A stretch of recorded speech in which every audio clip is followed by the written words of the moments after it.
Hi, and we are live. Thank you. Thank you for joining in today. I think it's a bit blurry. Hello. All right, here we are. Hello, welcome to T&J Business School tonight. I hope your week has been going all right.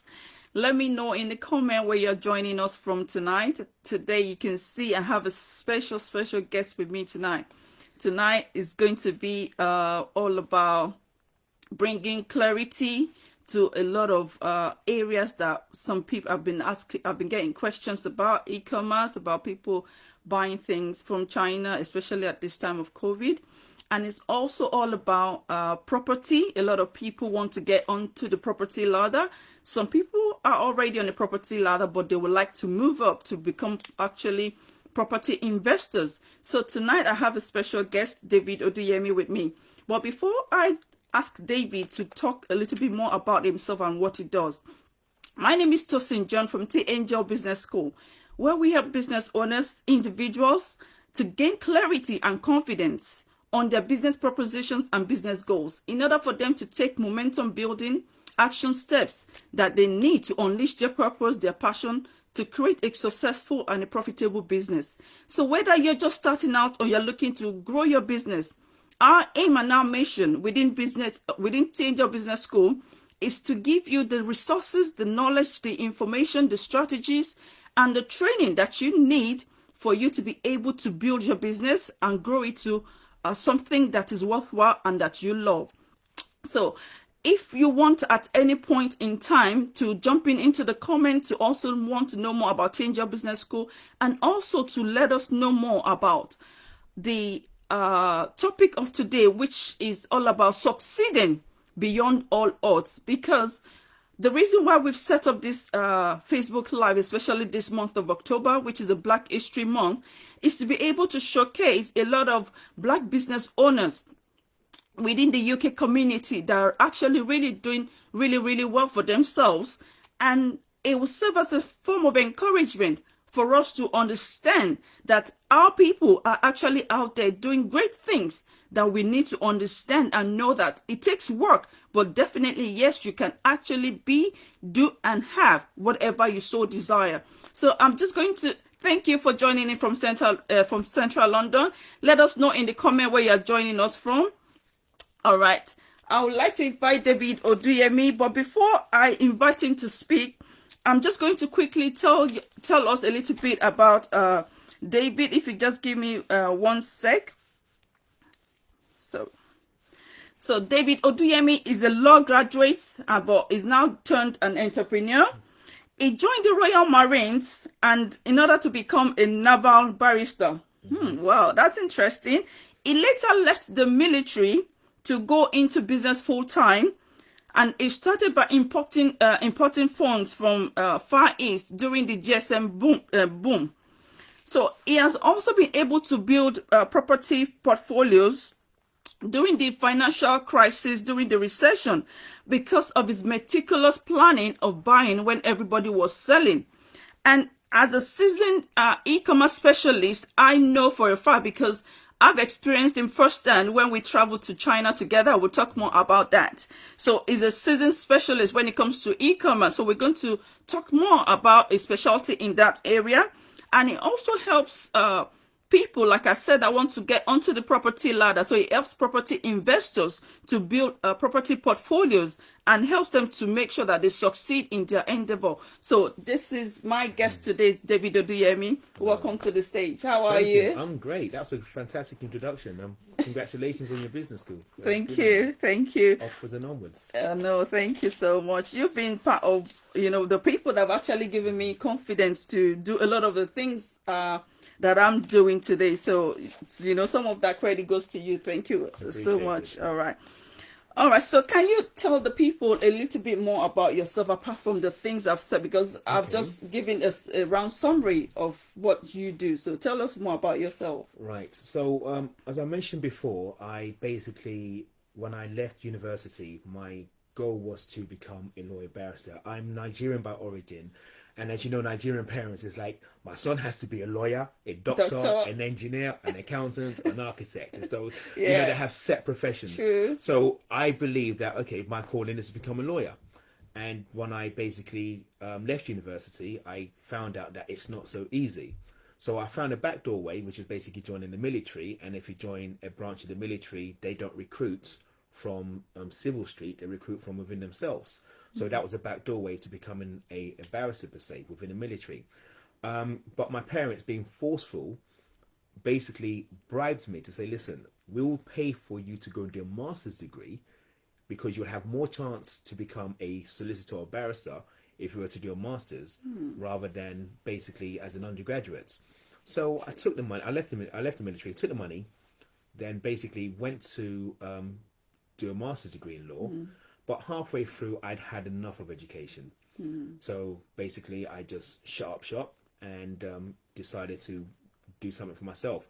As you do, you go and get a job, but I didn't get any satisfaction sitting behind a desk doing 9 to 5. Yeah. So I thought, let me do something else. And that was when the GSM boom started. I started bringing phones in from China.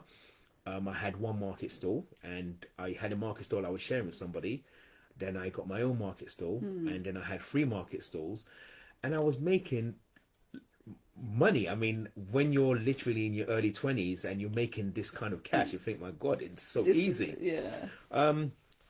As things went on, I then basically just went into law again, and I just wasn't me. And that's when the financial crash happened. And I took it upon myself to actually invest in property then, because people were getting rid of their assets. But I was swimming against the tide. So when people were basically getting rid of what they had, I was telling them that, listen, keep hold of your property, but they weren't. So I was offering them to buy the property at a discount. So they were selling to me for me to take the property off them because they didn't want to put the property on the open market. So a property that would be on the market, for example, for 200,000, they had a mortgage of 150, and I'll say, I'll take the price off you for the mortgage you have, plus give you a little incentive on top. And mortgages then were a lot easier than they are now. So I basically got one became two became 4, and I was refinancing. And because of my prudent behavior, I basically managed to keep what I have, rent it, and basically let the properties pay for themselves. And then basically I became a glorified landlord. You know, I'm just sitting there and I just look at my account and, okay, rent here, rent there. Okay, needed a plumber there, send a plumber there, send a carpenter there, and so on and so forth. So I wanted to do something else. And in 2015, I saw Boris Johnson, and I believe it was the Chancellor of the Exchequer at the time, I can't remember his name, and they were in China. And they went to this huge fair.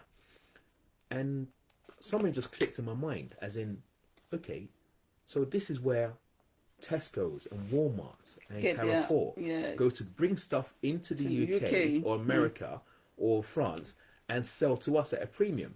And I'm going to give your viewers a little test. Just go around your house and pick up 10 random items. Turn the back and look where it's made. Everything is made in China. China, Indonesia, Turkey, Mexico, the Philippines, and so on and so forth. And when I decided to take the plunge, so I basically bought a ticket, didn't know anything about China. I just knew there was this fair ticket going on. That was fine. And I basically went, didn't know the language, didn't know anything at all, but I found my way. And before you knew it, I was buying things I didn't know. I had inventory. But as I bought things, I started realizing that there were some things I could make a little bit of profit on. You know, I buy for £1 and I sell for £2. I buy for £10, I sell for £50. And that basically was what I developed into what I am now. So with the profit I was making on my e-commerce, I was able to actually invest that more into property and basically enlarge my property portfolio thereafter. Wow. And that's it in a nutshell. Wow, that nutshell is one very hard to crack. I'm going to tell you, it's not as simple as straightforward as it's just put it. Because I've been to China myself, and I can say for a fact it's a gold mine out there. And so, but you have to be wise about what you buy. You have to be wise about how you sell. So there's a lot of factors that needs to be considered, which I'm going to make him tell us a little bit more about. So in terms of all of the experience that you've had, with, jumping ship and leaving, your law line, how did your parents find it, and how did they react to that scenario? Well, there comes a time in your age where you just have to say, you know what, I'm not doing what my parents do. If you're a animal, so to say, whether a lion or a bird or something like that in the wild, they kick you out. So I basically thought to myself, I can't live under my parents' roof forever. I have to do something by myself. And there's only so much they've nurtured me from my young age to where I was, and I just had to leave home and do what I wanted to do for myself, rather than having to listen to my parents. Now, I respect my parents for making me the person who I am. They disciplined me, they look after me, they nurtured me, and I'm happy for that. But to jump ship, I just had to take a risk, and that is one very important factor. Do not be scared to take risks, especially if they are calculated risk. And taking a calculated risk can be the difference between making £1,000 and making £1 million. Wow. Do not be scared to take risk. And I took a risk, and that risk paid off, which is where it's put me today. Absolutely. And then as well, what are some of the challenges that you've been able to overcome? Because definitely every of these risks that we take, they come with their own sets of challenges. They come with their own sets of, barriers. So especially as a Black business owner, what are some of the things that you've faced personally, and how have you been able to overcome them? Right. I'm going to break that into different sectors. So the first one is applying knowledge. Because when you're going into something for the first time, you have no experience, you will certainly make mistakes. True. But this is how I look at it. If you make a mistake once, it's a mistake. Right. If you make it twice, it's a decision, because you decide to make that mistake again. Okay. And moreover, what I actually realize is that you have to surround yourself with the right people. Okay, they can't hear you, so we might have to move closer. Okay, so oops, sorry. Yeah. Social distancing, but we're okay. Right. We're okay. Yeah, okay. You have to surround yourself with the right people. So basically, when you will take a risk, at times, what risk you take is an error or a mistake. You make it once, it's fine. When you do it again, it's not a mistake, it's a decision, because you decide to do it again. Yes. So overcoming your mistakes and not making them again is very important. Secondly, you have to surround yourself with the right people. Absolutely. Do not be scared to network. Go into, you have all these business forums, business meetings. You may think they're useless, but no, they're not, because it's in those business meetings or forums that you may meet your next destiny helper. True. The person that will take you to the next level. And another important thing is leave an impression with people, so they remember you for what you have done, and more so for what you can do. True. So some of the challenges I faced was obviously not having the right people around me, and that in itself was detrimental, and it can actually set you back, not just weeks but months, but perhaps even years. And another thing that I actually had to do was plan ahead. A lot of people that earn their daily wage, they plan week for week, month for month, how they spend the money. Don't be scared to plan, have a 5-year plan. Where do you want to be in 5 years? Set yourself a goal. Set yourself, look at yourself in 5 years and tell you, where do you want to be in 5 years' time? Whether it's a case of, I need to have a property portfolio of £1 million, or I want to have an inventory of 20,000 square feet. Set yourself an achievement, set yourself a goal that you actually want to be at. Because if you don't, you will remain in the same place. And if you're comfortable in the area that you are at this moment, then that's going to be your comfort set for life. But if you make yourself uncomfortable for where you want to be, and you want to be in a level of comfort, then you have to work to actually achieving that and moving forward and stepping up. Yeah, which brings me back to some of the, hence why T&J Business School, we set this up to be able to help people bring more awareness about how to start, build and grow your business. And I remember, just from what you said now, I had a business finance masterclass, and the beginning was all about setting your goals, because you need to determine the end you need to once you know the end goal where you are, then you know you're able to work backwards, because your goal will determine where you start. So if your goal is to have properties, how many properties, how do you need to start? So you know where you're going.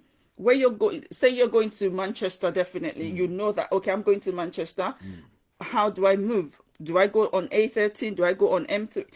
So definitely the end goal will determine how you actually plan the direction. Correct. So that is very, very key. But a lot of us, I notice, especially within the Black community, is that when we want to do things, we don't come out to talk about it. We don't come out to share knowledge. We don't come out to network. Yeah, it's almost. I'm just going to interrupt. It's almost as if that within our community, we're indoctrinated to follow others. We're not indoctrinated to actually go out there and try and achieve for ourselves. We tend to be followers rather than leaders. Yeah, we tend to basically get into our shell, our little comfort zone, rather than getting out there and just saying to yourself, look, if he can do it, why can't I? Yeah. I mean, a lot of most people, when you look at the top 10, top 20 richest people in the world, except for those that acquired their wealth from inheritance, or those that basically got lucky, and so on and so forth, most of them are people that started in a room with a little concept that grew. They had an idea. True. And that idea became a solution, became a product, became a service. And that's all you have to do, is if you have an idea, try to put that idea into place. I mean, I had an idea 20, 30 years ago. For those of you that watch football, during the World Cup, I can't remember what it was, 1980 or 84, 86, I think it was. And the boards that people used to change the numbers for the substitutes, I thought to myself, why can't they have a digital one where they just press a number, and rather than flipping over a board? I had that idea like 30 years ago, and lo and behold, I was watching World Cup 2000, and someone's invented it. If you had gone ahead, to actually implement or strive to, make sure that you bring that out, it would have been your name attached to that particular invention. So that's, part of why, as a Black community especially, and the reason why I strive so much with this business school is because I'm someone that love learning. And I noticed when I go on business trainings, business courses before the pre-COVID, I happen to, look like I'm the only one there that look like me. And I ask myself, am I in the wrong room, or is it just that our people are not thinking, in this direction? And it's really, it beats me, because these things, like you said, we need to network. We need to learn what it takes to be where we want to be, because we cannot achieve great success with just a little mindset.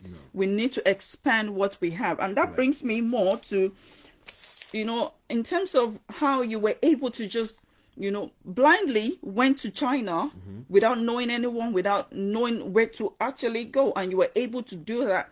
And successfully, since you went, you've been going every year until the COVID happened. Correct, isn't it? And then, in fact, the time we went with like a group of people, and everyone had different things, different ideas. So this is something that is, and when I went to China, it was an eye opener for me, because I thought, my God, this is a gold mine. Yeah. If this is your forte, there's opportunity abounds. Correct. And a lot of people that are into e-commerce, this is where they need to be.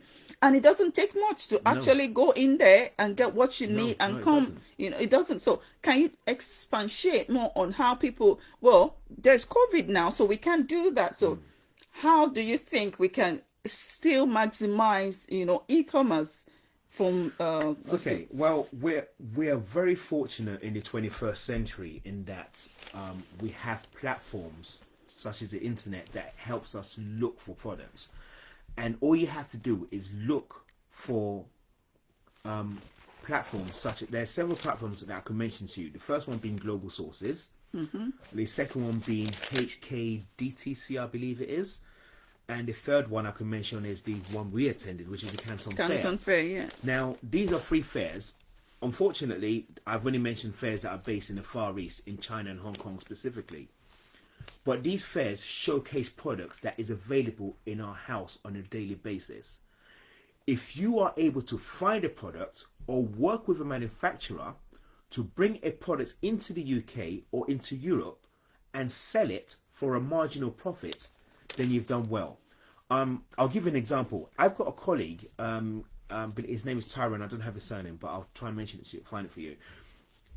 I met him in China in 2016, 2017, and all he does, he has 7 products: toothpick, spoon, fork, knife, What people will not spatula, even think about. can opener, and a wooden spoon. He buys them for less than 10 cents each, and he sells them for $1 online.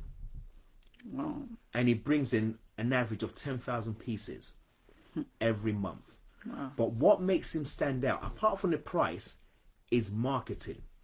He markets his product in such a way that it catches the eye. So it's one thing to buy a product cheap. True. It's another thing to sell it online. But if people are not aware of what you're doing or what you're selling, then basically you just have dead stock. True. So one of the important things is marketing, and I'm sure there's several marketing tools that you've probably mentioned to you've people that mentioned you about utilize. it, yes. And with marketing, people, when they're buying online, they're not buying with their touch, they're buying with their eyes. So They yeah, buy what they see. So the photography has of to be the spot and on. the images of what you take has to be really, really important. You're talking about items that you can zoom in and zoom out that look good. I mentioned a friend to you in Scotland, Abraham. Abraham, yes. Yeah. Sells And jewelry. he's the #1 seller of costume jewelry on eBay right now.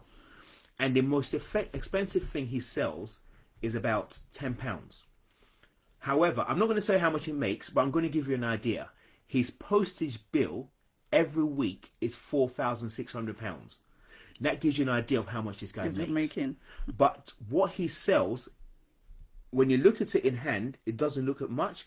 But when you look at online, it's almost as if you're buying from Tiffany's because of the image of what he actually sells. That's how much you have to put, into Yeah. photography, into imaging and branding as well. Correct. So you got to make sure you put something out there that makes people even not want to read review and just want to buy. Correct. You just want to make sure that you stand out, basically, because using platforms like Amazon, like eBay, Shopify, Etsy, places like that, it gives you an edge over your competitors when your pictures actually stand out, when you have a branding for your products. And hence why I had to bring the specialist here to tell us more about that, because that's not my area of expertise. So in terms of we've talked about the e-commerce, and I love the fact that you were able to expatiate on not just about the products, but also about marketing, because that's where a lot of people fall short. So if they are able to actually get these products, what are the ways, especially now that a lot of people can't travel, what are the ways by which they can actually bring these products in? So when they import, are there any things that they need to be aware of when they get the goods into the UK? Okay, so there are 2 main ways to bring products in. The first being air freight, the next one being sea freight. Depending on how fast your product is moving, air freight is more expensive, but it's also a lot quicker. Sea freight is cheaper, but it takes longer. I would also suggest that when you buy something, work out your landing cost. Buying it for 10p is not the same as getting it in the UK, at your door for 10p or 15p. There are going to be certain costs that will be attributed to you. And for that reason, you need to make sure you have very good logistics. So have a good freight forwarder, have communication between yourself, your freight forwarder in the UK, your freight forwarder in the country of origin when you're getting the products. And there's another little clue that I'm going to give people. There's something called an area number. If you are serious about being an importer into the UK, I would suggest you get an area number. It's free. HMRC will allocate one to you. And that area number gives you a bit more pedigree when you actually bring your products into the UK. So again, you have to be very aware of your landing costs when you bring goods in, and have a good network of freight forwarders both in the UK and abroad. Another thing I'll also mention right now is the currency conversion. As you're aware, we're in the UK, we use pounds. In Nigeria, they use naira. America, they use dollars. China, they use RMB. Hong Kong, they use Hong Kong dollars, and so on and so forth. Now, when you're doing the conversions, just know that what you do your conversion with may actually reduce your profit margin or increase your profit margin if it works in your favor. So that's another thing to consider. And again, there may be cost involved when you're actually buying stuff abroad and you have to pay fees for the actual currency itself. So these are some of the pitfalls you have to be aware of when you're importing goods into the country. Oh, excellent. Thank you so much, David, for giving us so many nuggets about e-commerce. I just want to add something else. I mean, we've concentrated on the Far East. We've mentioned China, we've mentioned in Hong Kong, and so on and so forth. But please, let us not forget, there are other countries out there that you may have a connection with that you can actually bring goods into the country. You may be Nigerian, and then you've got people in Nigeria that can actually get products for you, which may be available to actually sell in the UK that you're buying at a ridiculous reduced price. True. I know somebody that's actually bringing in shea butter from Ghana, and she's making very, very good money. I know a gentleman that's bringing in pearls from Bali. He's making good money. I know another lady that's bringing lingerie from Brazil, and she's making good money. So you don't necessarily have to concentrate on the Far East. As you know, we're in a global economy, and the internet allows us to actually look further than what we know. So if you have an interest in the products, do extensive research. If you know that if there is a place that is known for a particular product, then look for trade fairs in that particular country. For example, if you're looking for things like silver jewelry, look in Bali, look in Mexico. They're very cheap for silver. If you're looking for wooden products, look in countries in South America, so also India. So there are many other countries rather than China that do make products. So China may have the monopoly on manufacturing at large, but there are other nations out there that are looking to actually sell the products to individuals in the Western world, and so we can actually take advantage of that as well. Oh, that's great. That's great. So now that leads me back to the fact that because of your success in e-commerce, you were able to also use that as a way to invest into property. Correct. And now you are you are a tycoon. I'm a seasoned landlord. You are a tycoon in properties. I'll just put it like that. Is a tycoon in property. So can you shed more light? Because a lot of people are of this understanding that they can actually start property with no money down. And that's as a result of a lot of, people out there. There's some property instructors or property trainers, that tell people this. So coming from you, and I know you personally, you've got vast experience in this. Can people actually invest in property with no money down? The answer to that is it's yes and no. You need money to make money. Okay. There are several ways you can buy property without having to invest, and one is to basically you can be something called a nominated buyer. Where somebody would use you to buy a property, put your name on a property, and you basically get little monies out of that because they actually own the equitable interest in that property as well. Okay. Another way to buy properties with little or no money is by buying properties below market value. Now, lenders frown upon this because they call it unethical lending. But if you are able to source properties which are below the market value, then and you will get finance to actually do that property. Because what would happen is that a lender would give you the finance, and because the actual margins of the property is higher than what you're borrowing, they would give you finance to actually cover the cost. So, for example, I don't know if you know the term of bridging finance. Yes. So just giving you generic figures. You find a property is valued at 100,000. and the person selling it wants to sell to you at 70,000, you can get bridging finance for 70% of the value of the property, which means you're getting the finance for the whole amount of 70,000. And in a nutshell, you've got £30,000 equity still stuck in there. True. So you're basically buying property, you're buying it with not having to put no money down. Another way, which is kind of no money down, is not using your own money to buy property. Okay. Believe you me, people out there, you have cousins, you have aunties, you have uncles, and they have money sitting in the bank account, not doing anything. You've even got parents that have equity in their own property. So if you are wise and smart enough, you can actually get a contract with someone, whether it be a relative, a friend, a work colleague, and use the funds to actually buy a property and sign a contract. Say, listen, you're getting 1% on your interest every month. I will pay you 5% on your interest every month. So you're using someone else's funds to buy a property. If the property is being rented out, the mortgage is being paid, and the interest that you're accruing based on the actual money that you borrowed can be used to pay back that person. And like I said, if you've got a good solicitor that you've used for the purpose of that purchase, then obviously that person will be happy to actually release that money to you. And Bob, your uncle, you've basically acquired 1 or 2 properties. True. So yeah, I would say using other people's funds to buy property is another way to do it. All right, excellent. And then especially now, because of the COVID situation, the property market has been a bit shaky. So in what direction do you actually see things going, especially because of the recent announcements from the Exchequer, but from your little experience about what's been happening recently, where do you see the property direction going? This country is a very weird country because we take property ownership very seriously, rather than the rest of Europe, where the rental market's higher than the ownership figures.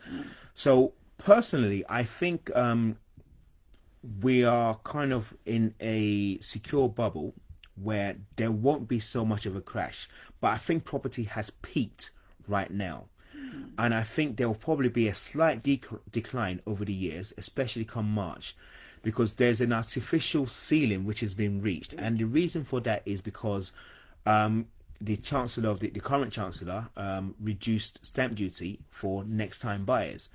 But what people failed to realize was, okay, stamp duty has been reduced, so vendors started putting prices up. Oh, but yes. So, for example, a £425,000 property would have stamp duty levied on it for £28,000, and because of Rishi Sunak's announcement, that has come down to under £10,000.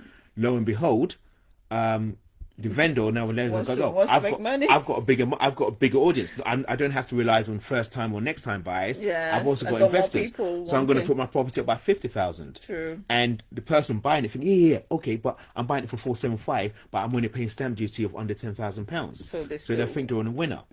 So that's actually that's the artificial inflation that's happened. Of the property. But another thing that I actually see happening is there's been a protection for property owners right now, because there's no repossessions going ahead. Yeah. Once lenders basically go back to normal, there will be a lot of repossessions going ahead. Yes. And that will force a lot of people to put properties on the market. And another thing that's happening, there's something called Section 24. I don't know if you're aware of that. With Section 24, it's basically there to hit accidental landlords. So right now, if you own a property, you are, from April, you're going to be taxed 100% on revenue rather than profit. Just to give you an idea of that, if you have a property and your mortgage is £500 and your rent is £1,000, you're going to be actually taxed on the 1,000 as opposed to the 5,000. But there are some caveats that help people. They're given 20% mortgage relief and so on and so forth. So it really does affect higher taxpayers than it does base rate taxpayers. But if you're comfortable in being a base rate taxpayer, then property is not for you. You should aim to be a higher rate taxpayer. Okay? Don't be scared of paying tax. Okay, you need to accumulate wealth. You need to spend wealth to accumulate wealth. Yeah, And that's where I see it. definitely, because as we said, property, especially now, if you are able to get on the property ladder, is a sort of is a good security. Yes. You know, if you want a good future there, it's something you want to build. You know, like I said, you know, when I started running the post office, it was an eye opener for me to actually understand that pension is nothing.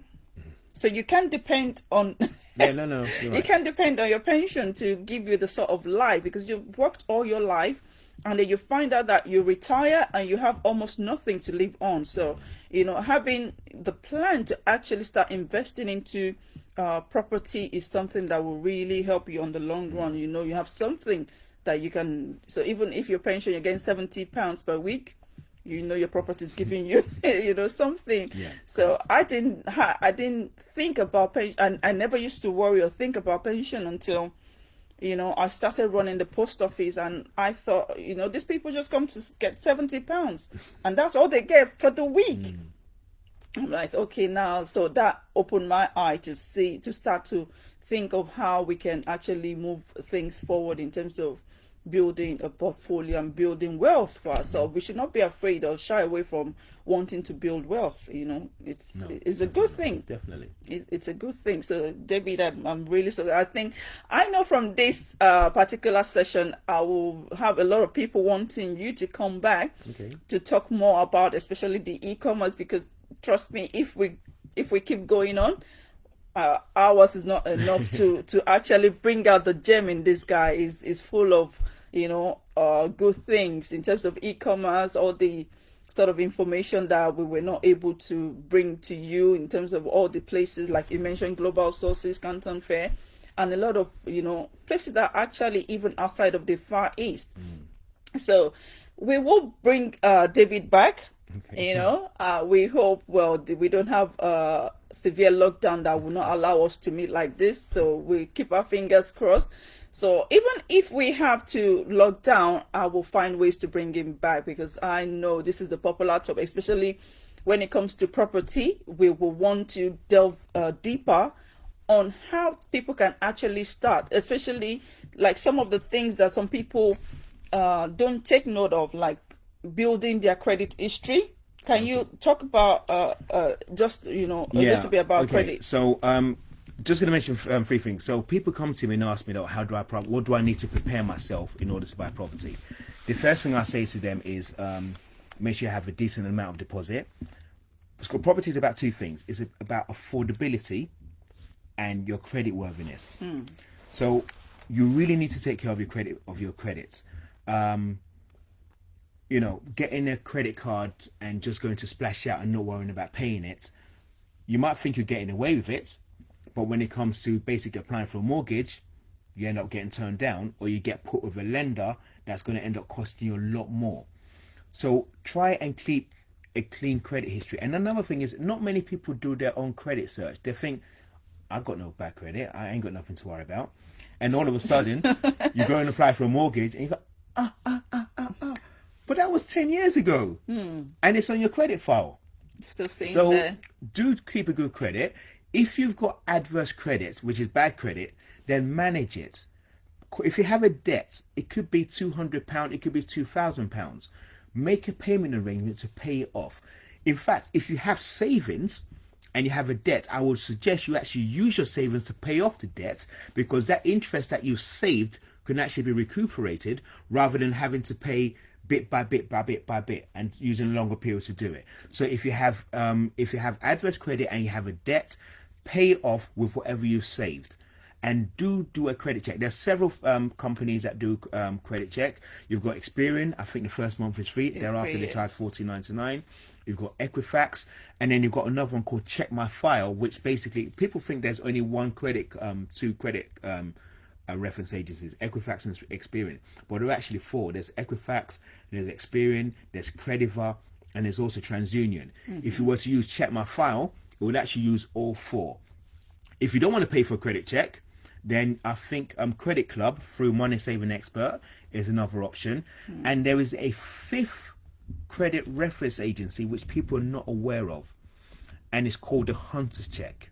Now, the Hunter Check is only to be used if you think there is something that you have done in the past, i.e. you may have lied. For example, you're trying to apply for a credit card and you say how much are you earning, you put 50,000 as opposed to 20,000. If you are known to have lied on that application, then they will put a Hunter Check, a marker against your name. So you also do a Hunter Check to see that there's nothing on your name as either. And once you've basically got clean credit, you've accrued a deposit, and you're earning the right amount of money for the purpose of the purchase, then you're good to go. Another thing I'd like to say in regards to property purchase is, when people come to me and say, they want to buy a property, say, okay, so what do you want to do? I want to buy a 3-bedroom house in Dagenham. How much do you earn? I earn X amount. Okay, you don't earn enough to buy this house. Have you thought about buying further out? So they say, okay, how far do you want to be from work? I don't want to be 20 minutes far. I do not want to be more than 20 minutes from work. And then they realize that 20 minutes from their location would actually give them a plethora of other areas that can actually buy property and actually be able to get to work on time. For example, I live about 50 miles from my place of work, but I live in a comfort zone. My house is a 4-bedroom house.